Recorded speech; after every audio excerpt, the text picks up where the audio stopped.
আর পারতেছি না বাজান। আল্লাহ গো। চিন্তা করো না মা, ওরই ডাক্তার ডাকতাছি।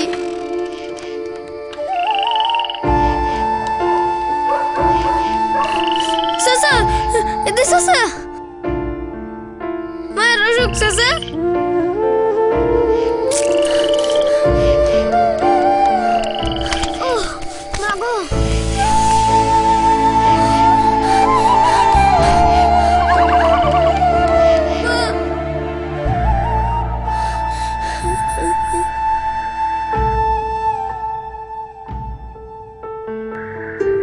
কিরে কি হইছে? মায়ের অসুখ। চল এখনই চল।